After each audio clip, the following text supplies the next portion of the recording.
everybody for coming out today. We're going to get started with some special remarks from Jerry. Well, I will start. I bet everybody in here could chime in, but David, we really just want to share, and this is a significant time for us, and this visit with the media and you is a big time. We just want to share our respect and appreciation for 5 decades of putting up with me, putting up with thank you came before. Yes, and I'm sitting up here noodling. David wrote a masterpiece on my noodling. So we're getting that down real good right here. But you've gone from here to there. I'm noodling. But seriously, David, as far as even-handed, a very balanced but accurate look at anything that I've been involved in and the Cowboys have been involved in through my view over the years. Agree with everything you've written? Of course not, at all. But have just always appreciated the effort on your part to balance it out. And they have a place for guys like you, really, in the history of the Cowboys. Blackie Sherrod, Randy Galloway, people like that. Knew Blackie back as far as back as when I played at Arkansas. I had met him back that far. And so you're right there with them. If I thought about my time with you, and as it turns out, we have spent a lot of time over the years, but it's been very, very, very special. My coach, Frank Brawls at Arkansas, once was talking to me, and he said, Jones, I've recruited and have 2 genius IQs that have played for me, Jimmy Johnson, and you're sure as hell not one of them. Barry Switzer. Well, Clarence, you sure as hell aren't in the same league. This guy sitting right here. David, I don't want to make this any more than it needs to be to recognize how much you have meant to sports, which I've always considered to be a part with you as a brother in that respect, but certainly to the extent it's been impacted the Dallas Cowboys and our great fans. We thank you and regret that you're decided to hang them up. But congratulations on a great career from our percentage.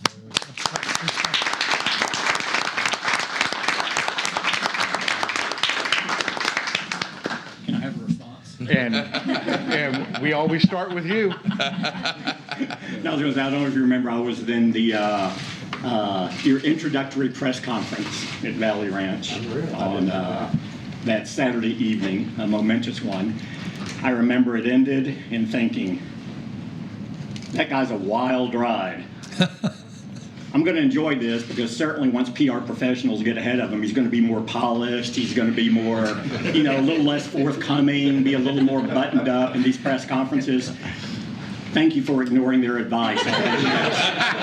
Be careful, I've still got some microphone here. Well, I could have never dreamed when I hope that we can find pictures that would reflect you in there with that group at the time. But what's so crazy is I can remember detail of that better than I can remember yesterday. And it's just amazing at how that had evolved. And, of course, wouldn't have had any idea. I remember Stephen and my family and everybody sitting in there at that time. And I had seen Coach Landry earlier in the day. And, of course, without a question, one of the PR had Hill Knowlton, one of the best in the country. Biggest troubleshooter ever, had represented Pierre Salinger, some of the great people at all. He was my advisor, brought him in. And then I had one of the best PR advisors that you could have in this immediate Dallas, Texas area. And Mr. Bryant said, Jerry, you should let me make the change for Coach Landry. You should do that. That's not fair to anybody, and I should do it. and my PR and everybody said, no, he's not going to be here because you're coming.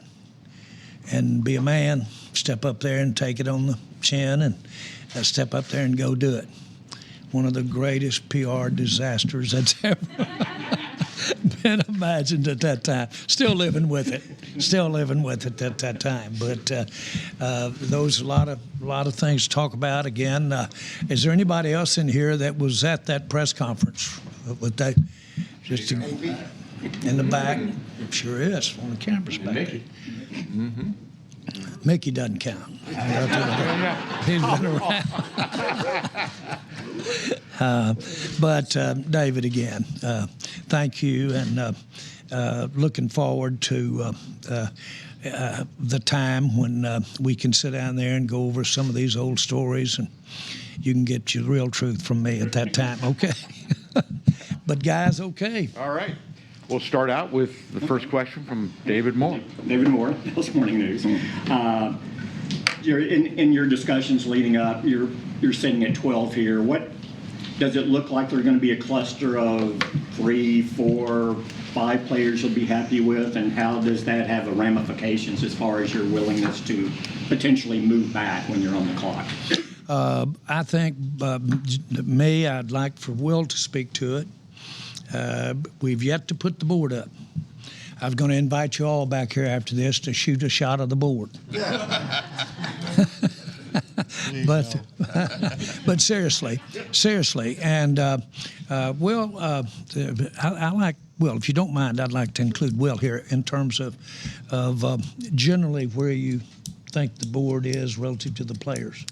I think, every draft is different. So we're going to have a certain number of players that we consider as first-round players.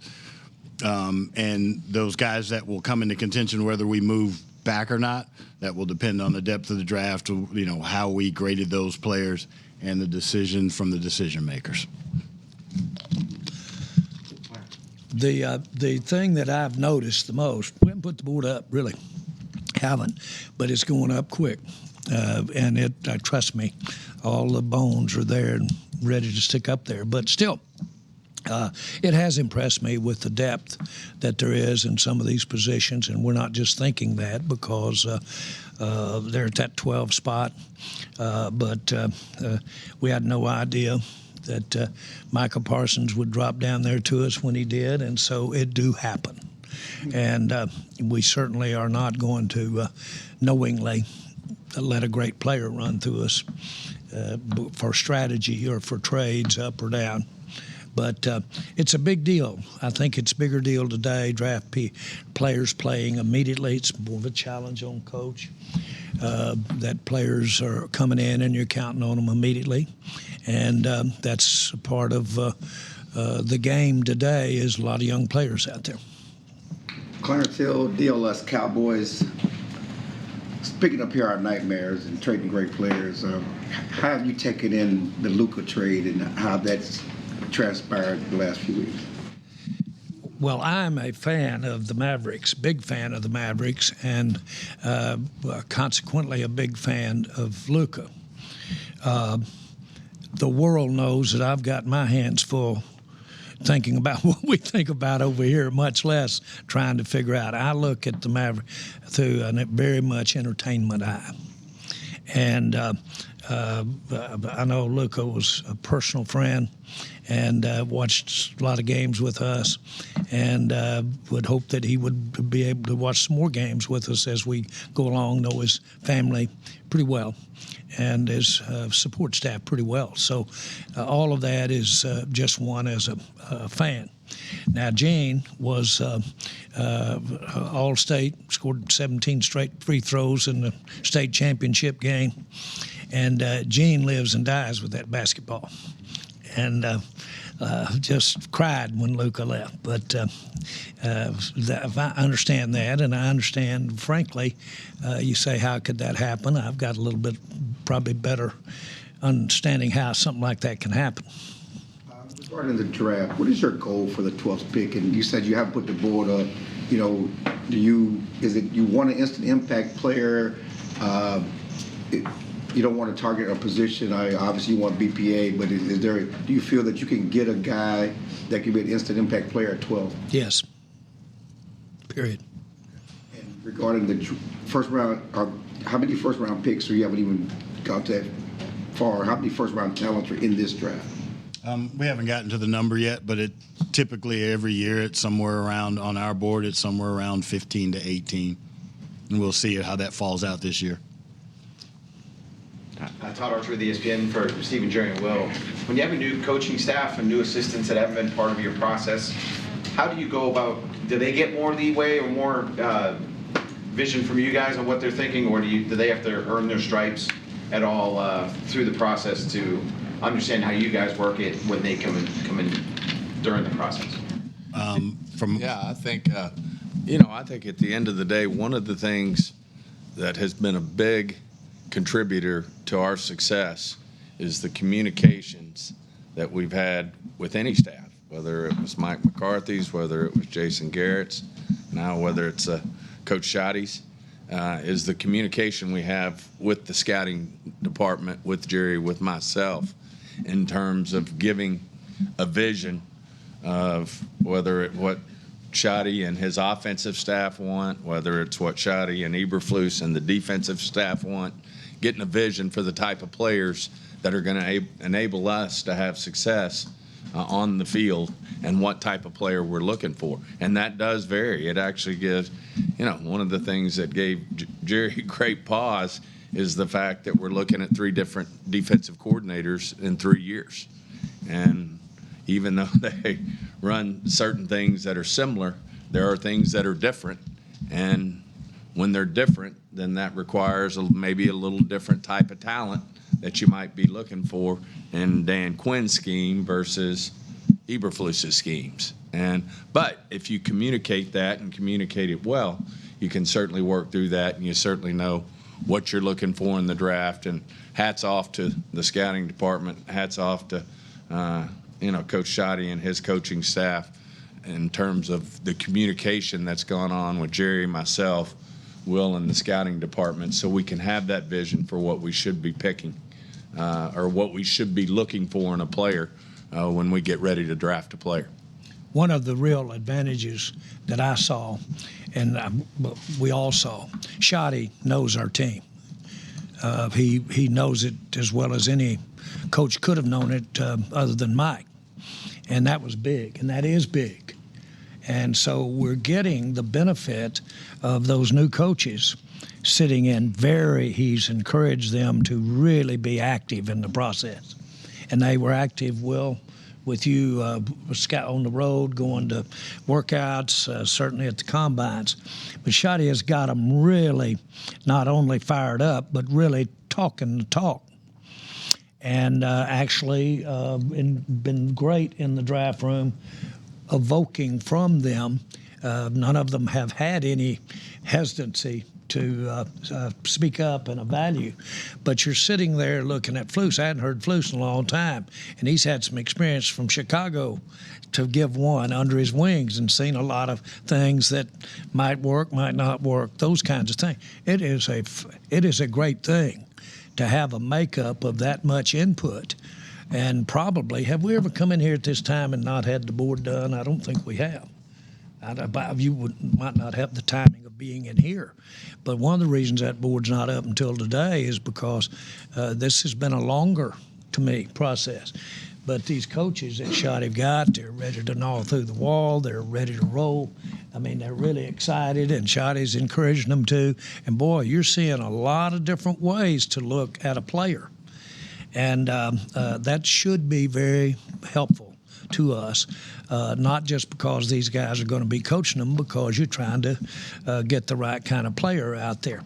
There's never been, ever, since I've owned this team, a draft pick that I didn't in any way really get the input from who it is that would help solve the problem. No way. I looked at Will, boy, when we're getting ready to pick, I'll look at him, and if he even blinks, I'll look what he's blinking about when we're getting ready to pick, and I'll measure Shotty, or I'll be looking back there at Flus at this particular time and looking for body language, looking for conviction, looking for that kind of thing. Now, that's on top of the arduous process of evaluating them by standards that are really, we're in agreement so much. We're one of the best drafting teams in the NFL. I'll say that. We are. And that's because of the hard work that goes on to get there, and it's because of, in my mind, the process we use to make the decisions. I do not make the decision about that player. That's been made cumulatively, and it's been made cumulatively here and there, and I'm a tiebreaker maybe, but I hope to hell that I'm sitting there listening to all of this, sat in on all the meetings, been in all the stuff, and I hope that we come up with the very best decision. Not to mean that you can't water them down to complete homogenation if you wanted to. And you could literally get so much opinion that it would go and it'd be totally homogenized. And so it'd be hard to find maybe the edge that you're looking for right there. But that's the process that we go through there. And by the way, I don't mind telling you now, if somebody comes up and starts coming out of my mouth right about the time we're getting ready to pick, and it's an errant idea or an errant thing, don't you think it isn't all hell to pay now? Nobody around here is afraid to really step up here and say, wait a minute. Let's look at this real good. And Shotty's already shown me, I sit beside him, and he's already shown me he'll work my ass over. Brian, how much do you want to get more speed on your offense? It's always something you look at. Todd, at the end of the day, this is an exciting time of year.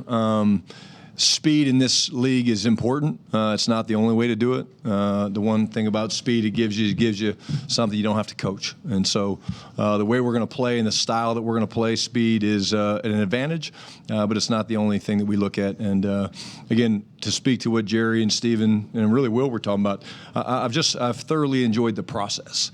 The conversations, the disagreements, quite honestly, and then watching the kind of the conviction when you ultimately put the final grade on a player it's been awesome, and I feel really good heading into Thursday night. John Machota with The Athletic. Jerry, there's been some of your 30-year visitors have talked about you having their mothers get them on the phone.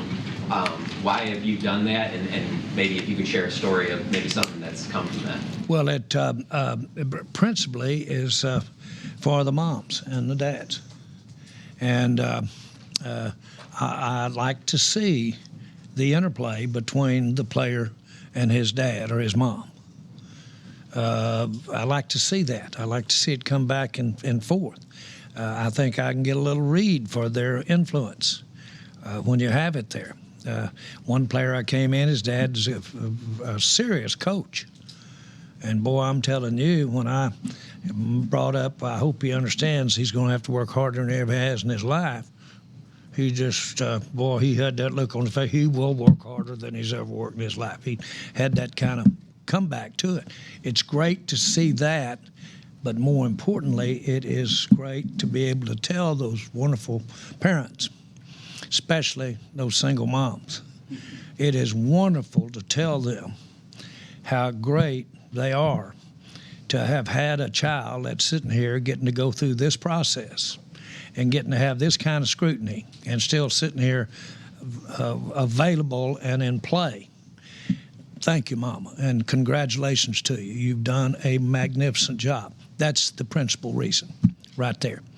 And I know that the players, it means a lot to them too. It's a big deal for me.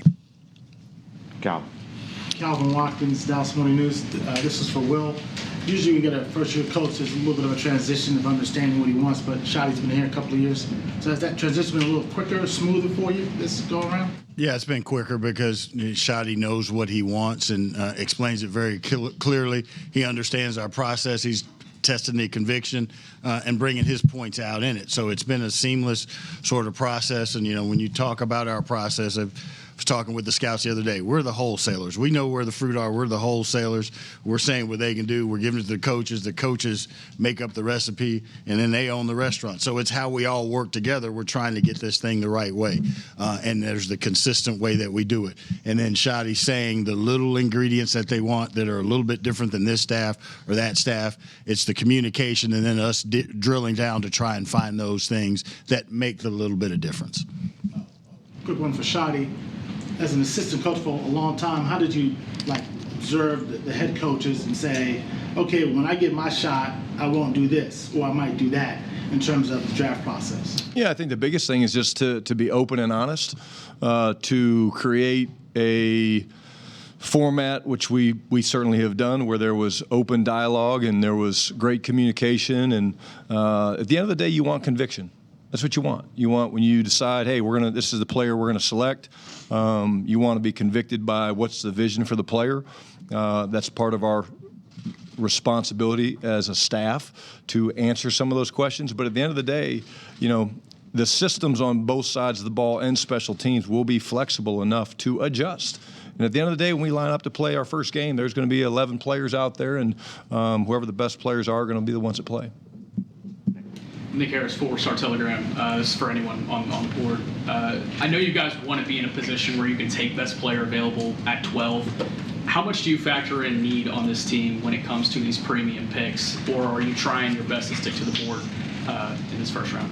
Yeah, I think at the end of the day, you are trying to pick the best player on the board. Now, if it's up there and you got guys who are, equally graded for the most part, then obviously you might lean into a position where, hey, we could use a little more help there, and we're pretty strong over here, so let's lean in over here and take that player. But what you don't want to see yourself doing is, picking a player who's quite a bit down the line, a round down, and trying to take that player over a guy that you've got situated, in particular, let's use the 12th pick. If, we got first-round grades on players on our board, you want to take that player. And, at the end of the day, those things work themselves out. I mean, we never went into that draft, Micah's draft, thinking we were going to pick Micah and a pass rusher / linebacker. The year we picked CD, we were thinking we were going pass rusher all the way, and we end up with a receiver. And, great things happen when you do things like that. And, we were just having that conversation the other day about, you just got to, you got to stay true to where these grades are and what these players are, and good things will happen because in this league, players, they rotate through, and if you got young guys coming, it allows you to maybe put resources rather than keeping a guy that you can put with somebody else that enables your team to be better, and that's ultimately our goal. And for Brian, there's a lot of players in this draft class that have athletic traits, physical traits, but then there's questions about production with some. How do you value traits versus actual production from the college level? Well, it's the traits that actually give you the chance to project, whether it's speed, size, change of direction, things like that. You try not to get too caught up in just the numbers. The numbers are what they are in terms of 40 time and things like that. The game film to this day is still the best thing, in my opinion, when you're studying a player. And then the one thing you didn't mention was the person. We're looking for those world-class competitors, the guys that are coming in and want to work hard. They're passionate about what they do.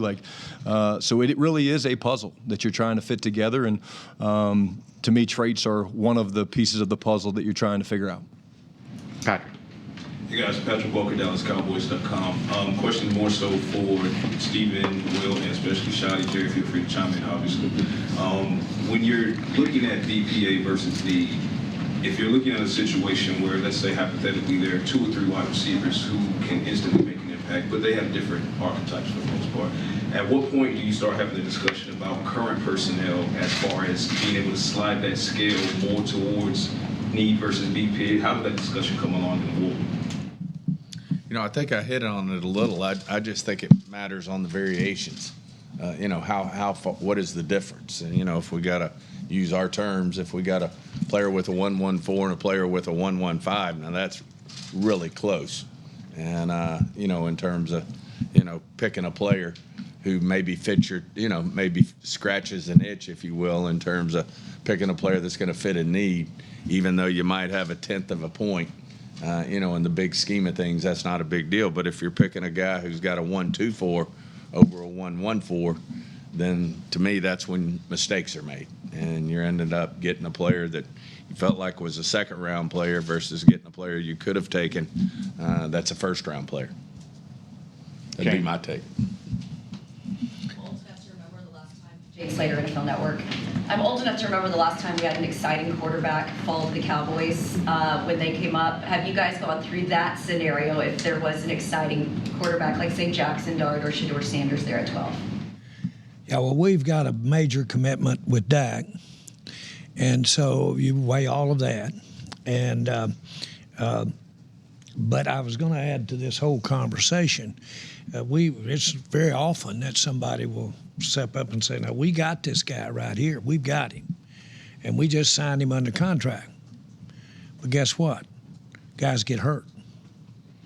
So you bet your whole house that you got him, and then all of a sudden you don't have him.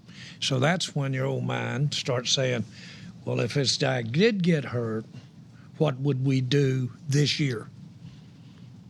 There you go. There you go. But don't misinterpret. All I'm saying is that you have to figure that rather than say we've got him, we don't have that need, you have to figure that there's some injury to be. Now, how important is that player as opposed to the one you're looking at on the board? And could he fill that need right there? I do that. I really do. And so if we've got depth and that guy gets hurt, that's one thing. If you're left out in the cold for right now and you need that, that's another thing. Saad. Saad used to be Athletic. Steven, you guys obviously have a need at cornerback with Trayvon recovering. We just saw Stephon Gilmore walk out the building. Just, what can you say about his visit here? Well, we always are looking to make our roster better, is what I'd say about any player. Obviously, we did some work in free agency via trade with Elam, and certainly we're fired up about Carson coming back off an injury that really limited him after he had that after the first 3 or 4 games. So we do feel like we've got some good corners, but we're always looking to make things better. Now, we have players who we'd like to think love to come back and say hi, and it doesn't always mean because they're in the building that there's a deal in the works. But I think in general, our player acquisition, I always say it's year-round, and we're always looking to get better. And if we see that opportunity, then we'll do it. Obviously, there's a big focus on the draft right now, but it doesn't rule out that we're not looking at trades or still looking at signing other players. Well, a lot of the players coming out right now, when COVID hit, they were right in the middle of high school.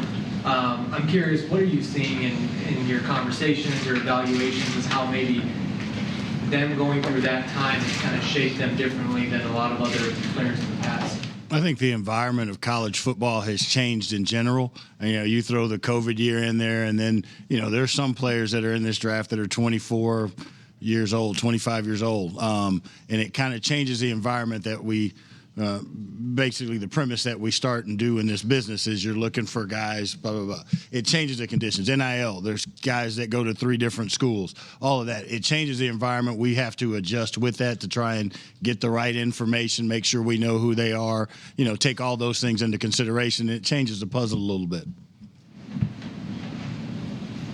Kyle.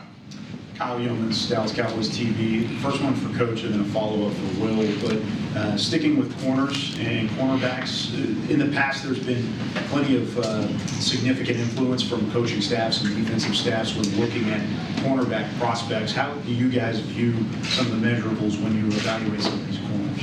Yeah, I think it's, there's certainly measurables. You want length, you want size, you want the ability to play press man-to-man. The big thing for us defensively is, Flu says it this way, there's no house guests. So everybody's got to be willing to tackle and support the run with the things that we do. But, again, they come in all shapes and sizes, man. And, again, a guy that's maybe a little bit, shorter, a guy a little bit maybe faster.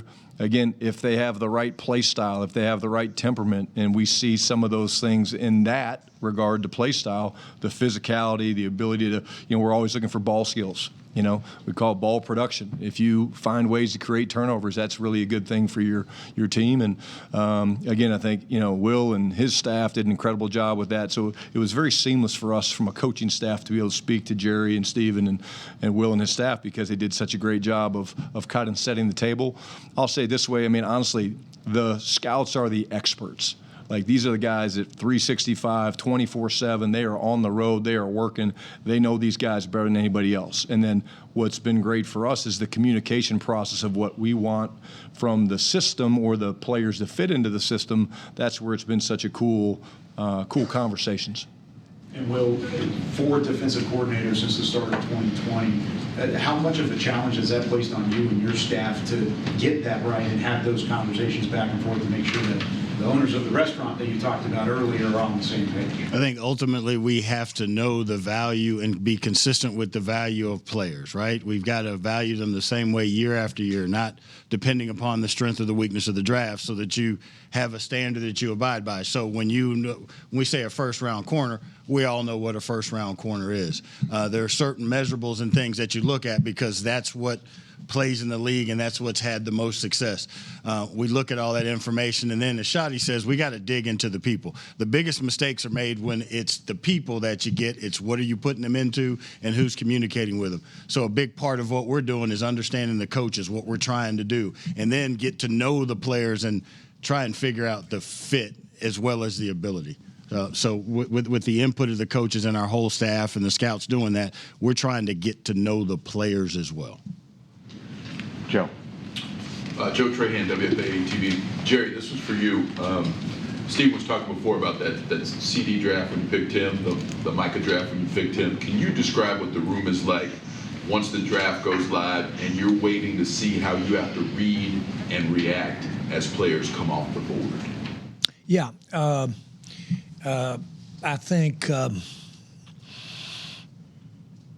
me, as they come off, I'm just focusing on what happens when he gets there.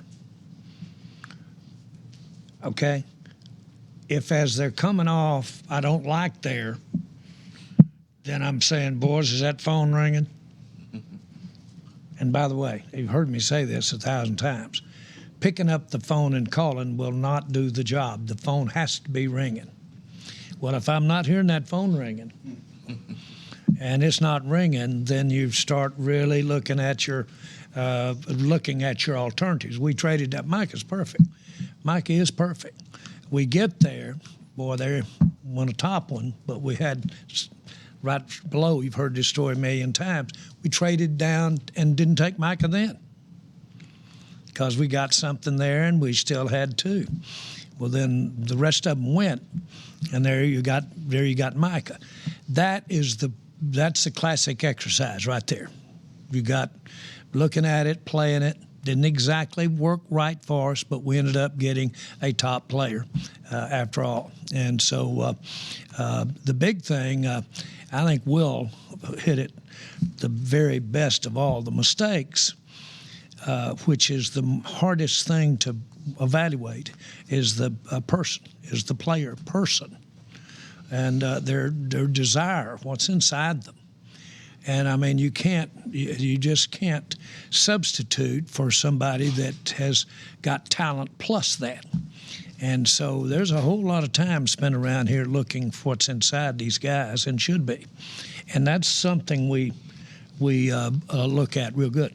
This bunch was hot about what was inside Martin when he was dropped, what was inside him. We were hot about what was inside of Tyron Smith, what was inside him, what had gotten back from him. And that's when we've really done the best. And then, Stephen, for you, you talked a couple times about not reaching when you have players that are similar. But my question is this, because you said this a lot through the years, have you done enough in free agency to make sure that you can be clean in this year's draft and not have to reach for a need, even in the later rounds? Yeah, I think, that's what I was mentioning at corner with Elam. I think we did overall a much better job than, let's say, last year of really, doing quite a bit of volume in terms of really improving our roster and giving us, the opportunity and having an environment where we can pick the best player.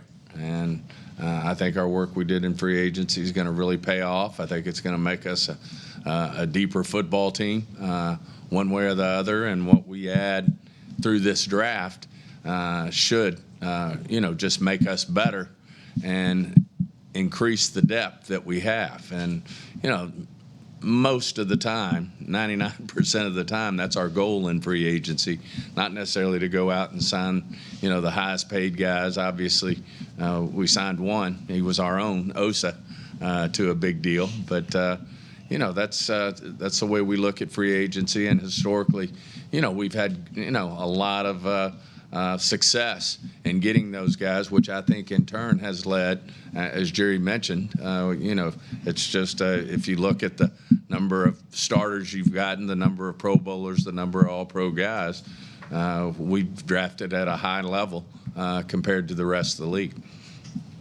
Jonah. Over the last, 8-10 years, we've seen a number of contract holdouts linger through training camp and then sort of disrupt the start of the season in terms of chemistry. What gives you confidence that that won't be the case with Micah Parsons this year for Jerry and Steven? Nothing. Nothing. That's not the right answer. That's the answer you're looking for. But the facts are the contracts are clear what happens. And so, but you do have holdouts. And it's a plus that was bargained. That goes on between the players and the teams. And I know you don't need that kind of history lesson, but my point is, you have some. We had it with Martin, and Martin held out. And one way to look at it was we got him, and we had a hell of a year with Martin on that 1 year. Sure. But we also spent $8 million that we'd love to have the next year to go get another player extra. No, I think that inherently happens when you're, when you're negotiating with great players. I mean, you can find examples all over the league. San Francisco with Bosa, I don't think he came in until 2 days before the first game, and I think they had a hell of a playoff run. So, everybody wants to look for reasons, and we're always critiquing ourselves as to why we didn't have a good season. And I know one of the things that come up other than injuries is the fact that, although Dak never missed a practice, he never missed anything that he was required to be at. The flip side of that is CD did. And so that becomes an issue. But I don't think it is. I just think it inherently comes with the territory. I mean, you look around the league, and most of these players who are getting these very top contracts, it does take time to ultimately get there. And believe me, if we could sign Micah to a number we wanted to sign him to, we'd do it right now. But right now, there's a difference in what we feel like is the right number and what he feels like is the right number. And a quick follow-up to that, I mean, there's a perception that it's just the team is dragging his feet on these contract extensions, whereas agents have to play a role in this too. And have you encountered this over the years where maybe agents are slow in wanting to make a deal because they want to see the market keep getting reset so they can get their player the maximum amount? Because there are two sides to this negotiation, so I'm just curious what we're not really seeing behind those, those talks. I think you're right on it. I mean, that's exactly what happens. And a lot of times representatives of these players do want to wait. And they think the longer they wait, the market goes up. And, I will say this. A lot of times we want to not do a player a year earlier because we want to make sure, because you only get to choose a handful of guys that are going to make these big, big numbers. I mean, there's, maybe as much as a half a dozen guys max that can really, make an inordinate amount of money. And you want to make sure if you're limited to 5 or 6 of these guys that you pick the right 5 or 6. in terms of who you choose, and at the same time, the representatives want to wait and make sure he gets the optimal amount of money that he can get for the players. So, it's just not perfect, but it's part of it. And there's a lot of teams that have players that wait till the bitter end to sign that go on and have a great year, and then there's other teams that sign a player late and maybe don't have the type of year they had hoped to have. The reason that I don't like to, on certain situations, certain contracts, that I don't like to deal with the agent. By the way, I don't necessarily deal directly with attorneys when I've done things over my life. I've dealt with the principal, not with the attorney. It's not demeaning. They have excellent advice. But many, many times I've gone straight there. We had a great player here, Des Bryant. We had a major negotiation set up with his agent, Jay-Z. We met Jay-Z in New York. We started at 11 at night. We finished about 5 in the morning. Jay-Z had his advisors talking about Dez. We sat there, had one of the greatest. I'll tell you right now, Jay-Z is one of the most first-class people I've ever been around. And I mean, he's got his act together. He was putting together excellent people to be represented by Jay-Z. And those, he wanted to have the greatest work habits. He wanted to have the greatest punctuality. And it wasn't just football or basketball. It was actors, and it was people of all walks of life. And what he said is when you have a meeting, I've never been late for a meeting in my life, Jay-Z, and said, I've met on street corners. And he said, I'm always on time, if not early, with it. If they don't make meetings, they won't be in my organization. I can tell you that right now. Okay? If I'm representing him, he'll be at all the meetings. Because you see, the agent is normally maybe 1,000 miles away when they're not there, or when you're not getting some of the things that you work with on a daily basis with the team. They aren't around. They're there in spirit, but they're not there right on it. I said, Jay-Z, you mean to tell me that Dez will not miss any more meetings? Yeah, Dez won't. He said he will not miss any more meetings. I said, can I call you every time he misses meetings? Can I call you? He said, yes, sir. I'm telling you what it is. I said, hand me the pen. I'm in. We're gone. Let's go. I called you for Dez. Well, Dez missed some meetings, and I think a lot of Dez. I think a lot of him wouldn't have done. And he's really a great player, and I like him as a person. But I'm going to tell you one thing: Jay-Z wasn't any place to be found when we were having problems with our football team. I like to go to those key players and be with them and have it right there with them and make sure we were on the same page. Does that sound logical? Okay, that's the way it happens. All right, you got to follow that up, Joe. Sounds good. Joe Hoy, DLLS Sports. Jerry, you guys have used 2 of your last 3 first-round picks on offensive linemen, signed a lot of veteran offensive linemen, but you also had 30 visits with a couple of offensive linemen. Long question short, would your previous investments in the offensive line keep you from using high investment in an offensive lineman in this draft? One of the things that when we started this draft process with, we had a coach and we had their offensive, and boy, are we in great shape. One thing Schotty did, he did it right when I said, boy, we want some attention to that offensive line, and he gets his coordinator. That's one heck of an expert there, and he gets one of the best offensive guys. I can't tell you how much I appreciate that. Team within the team, the offensive line. And so one of the things that we started the meetings off with was, guys, we've had some of the best offensive lines around Dak known to man. And we've also had some pretty good running backs around him, too, around the same deal. Can you put that kind of resources in your offensive line? And can we get up there playing around the rim so that we can get one of these things with that offensive line? And I said, we've been with Larry Allen. We got one when he was rookie.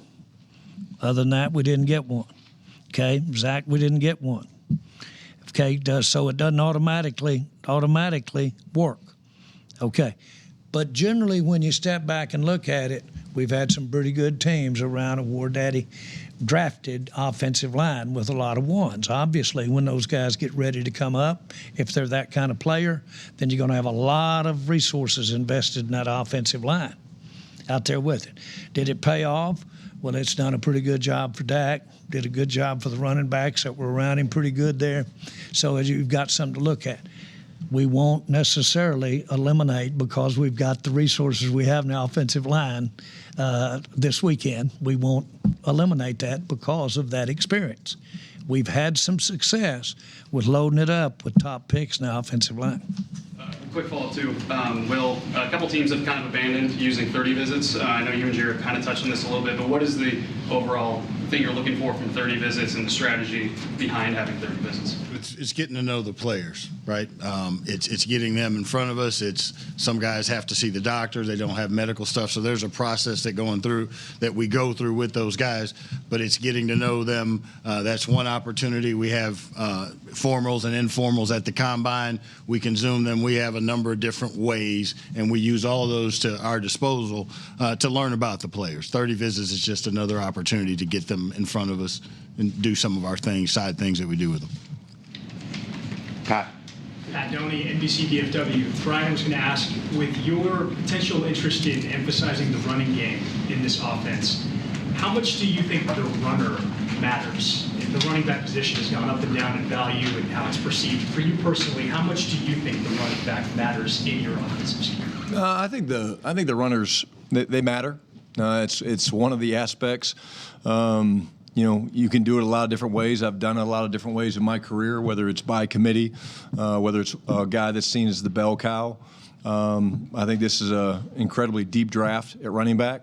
You can find guys that, again, when you're watching them on film, you see the traits and the things that you like. You can have a vision for them, what they would look like fitting into our scheme that, Clayton and the staff are going to put together. But again, I think, it's a position like others where it's not just the player, it's the talent, all those things, but it's also the person, the wiring. Like you're hearing us say that across the board here, the person matters. The football character, the love of the game, those things matter. And I think there's a number of those guys at that position in this draft that we're excited about. And then building upon that for Jerry, we've seen you take Ezekiel Elliott really high in the draft, and then we've seen this team not emphasize the running back. Seeing somebody like Saquon Barkley and what he did for Philadelphia last year, has your thought about the running back position changed from what it might have been from the future? Well, Saquon and Philadelphia got your attention. There's no question about it. You'd be dead if you're doing what we do and not see that happen. I don't think that running back was as significant last year and us not getting where we wanted to go as you do, and maybe others. I don't. I think it was our offensive line that was the bigger impact of the running back situation. Now, you say, well, but still, you didn't have that. You had an opportunity to get those kinds of running backs. I would say that got my attention.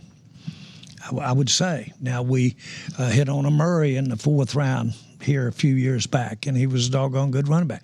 Ooh, look at that offensive line he had in front of him. Think about it. Look at that offensive line that Zeke had in front of him. And so I get it completely, the lack of having our offense. It hurt us a little bit to lose Dak early, and y'all know that's condescending as far as the running game was concerned.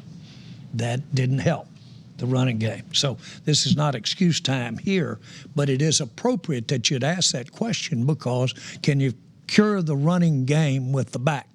You can help it, in my mind.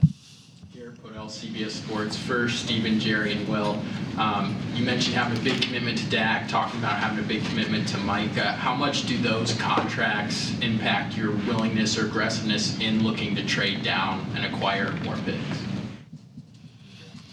Well, I think, obviously it's a big commitment of resources, but and part of why it's so important to draft is to complement the high end part of your roster from what it takes from a resource standpoint with cap dollars.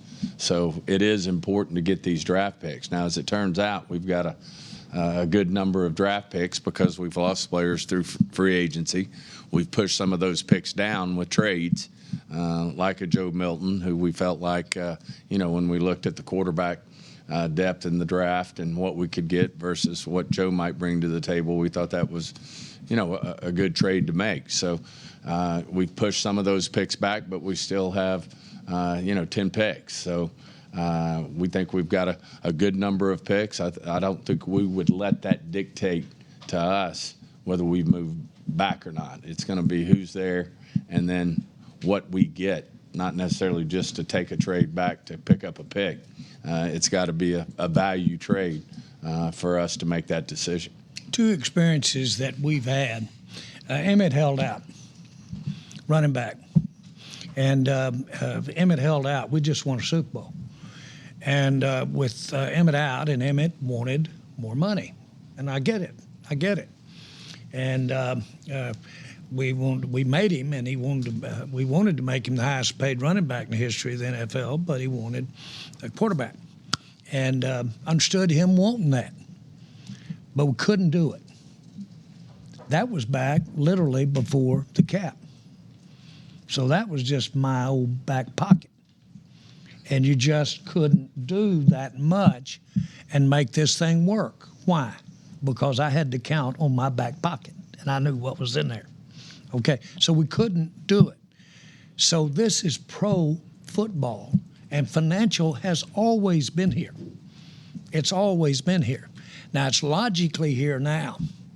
So that the reason why that you delay is because you're wanting those resources to not go to there. You want it to go over to where you can have a better team around them. You empty that bottle to get that bottle, and you have less around them. Otherwise, you would just say whatever you want. And I'm not demeaning anybody here. I understand I broke the rules on wanting to go make a buck. Seriously.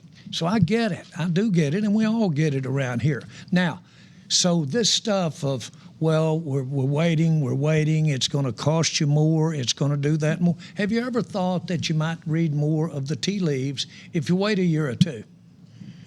What if you had a key injury? What if you have key lack of performance? What if all of, well, that's blasphemy. Don't talk about them not being the player you think they are. Well, that isn't blasphemy. That's something else to look at. Frankly, in my life, I have done better because of the tolerance for ambiguity that I have running the quarterback all the way out and deciding whether to pitch or to turn it up himself rather than take the first option and hand it off. And I've done better out of 10. Now, have I had a bloodletting out there a few times? Yes, I have. But I've run it out at the end. And that's the reason why you do it, because you're trying to reduce the amount of outgoes so that you have some left to do it again. I know everybody understands it, but it's just real important. If you think for 1 second that we're letting a player not come in just because are we not sensitive about, well, you might be able to get him for less if you'll put that 5-year contract on him earlier. But you also could eat some players that you might wish you didn't put the money on, too. Jeff Gold with Fox Sports. Jared, for you, going back to the prospect of drafting a quarterback in the first round, again, something you haven't done since Troy. You mentioned having the major quit with Dak, having to weigh that. How does that impact how much time you spend on the first round grade quarterbacks, and also the possibility of having to have a conversation with Dak about that pick? How does that impact? Well, the biggest reason is we're set in stone. Now, we weren't set in stone for what happened to us last year, were we?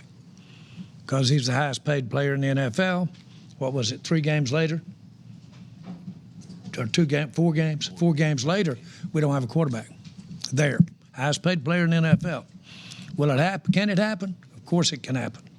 You can happen. And I say that again. We are not in the business around here at this time of looking for our future quarterback. By the same token, the fact that we are sitting up here, we have to always be thinking about the future quarterback. And we have to mainly be thinking about what happens if we don't have Dak. So that might impact you here in some way.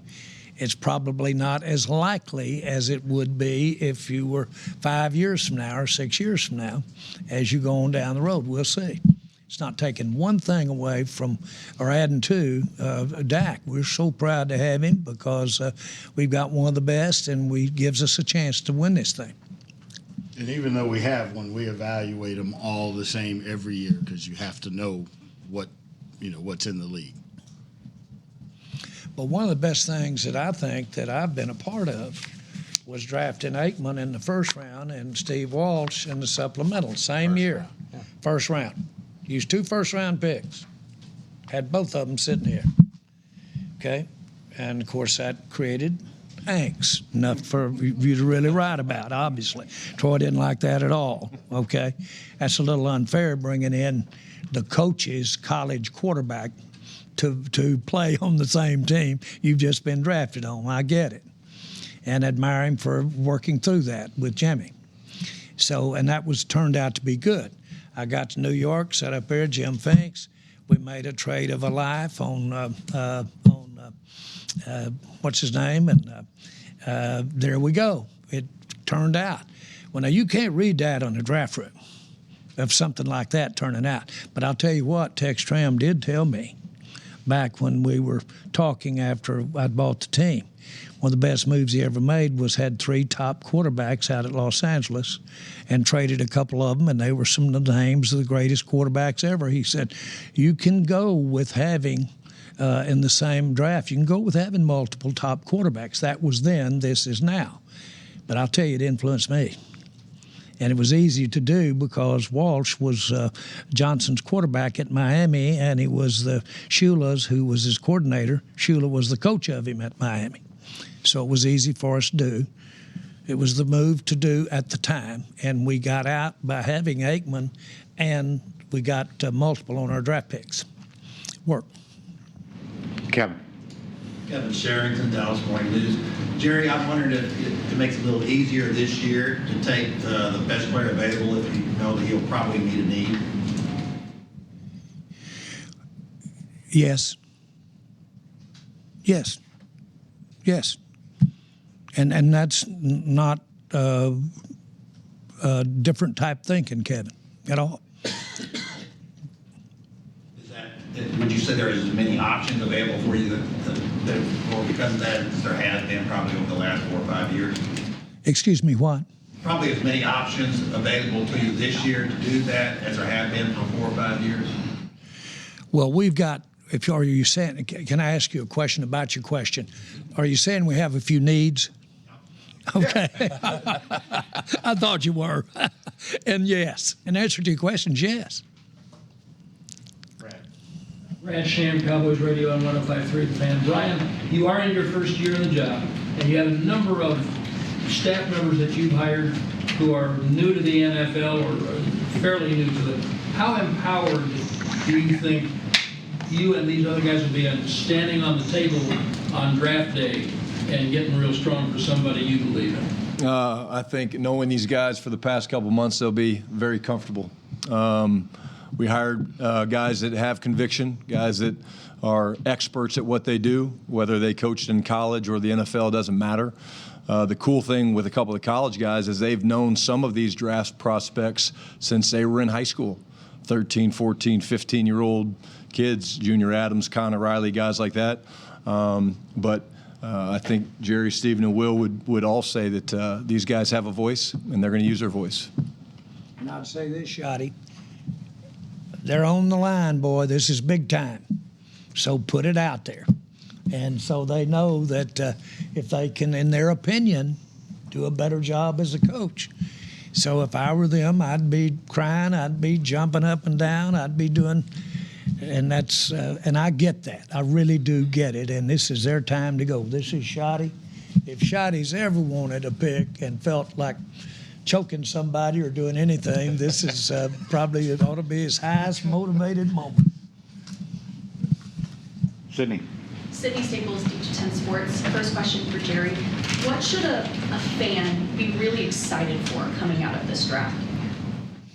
I think that I would first look at our core. I would look at the core, and I'd start with Dak. And I would look at Micah. I would look at some of the top players. I'm a half full guy, not a half empty guy. So I would always start by, on that side of the page, our pluses. And then, if your question is about this draft, I would see, just as we're going to do it, and that's where it's going to happen, is we're going to put somebody on that draft side that adds to it. That's a plus. Steven said, build that roster. And so that if they see the build a roster, I get a lot of criticism for being as involved as I am and having the record that I've got for being involved, let's say, about players, draft players and what have you. And I know that there's a lot of criticism there. The alternative to that is you couldn't be more on the incentive plan. And the incentive plan has to do more, if it's a mess, I live with it. Okay, now you say, but your fans live with it, Jerry. Your fans live with it, and they do. They do. What I would hope for them is the same thing I'm hoping from Schotty. Here he is, 20-something years in the NFL. Goddamn, here he is now, head coach. Step out like that. And boy, I expect him to be coming out like he was fighting Tyson and getting after it the whole way. And I like that kind of stuff. I've seen us have success when you're that kind of motivated and you'll just get into it and put the passion into it. And I really do see a lot of passion around here, starting with this guy sitting right next to me. None of us like to sit there and watch it on TV. Second question is for anybody. What are the intangibles, the must-haves of a player when you're looking to draft them, when they are sitting in your locker room? What are those must-haves of a Dallas Cowboy? For me to represent the ownership and the coaching staff, and what we have to find out is how much do they love football. At the end of the day, if you love it, you will do whatever it takes to maximize your ability. And we got to go through a number of steps to find that. Right? These guys are getting paid in college now. There's so many other factors that we have to get to, but that's why spending time with them, the coaches being involved with it, our process is you got to find out who the guys are and if they love football. If you love it, you'll do anything for it to improve, and realizing the value of teammates, winning, competitiveness, all of those things. And we're going to close out the way we started. David? Brian, this is for you, and this is in I know the decisions made this week are organizational and everyone's a collaborative effort, but kind of touching off what Jerry said a second ago, this will be your first player you've taken as a head coach.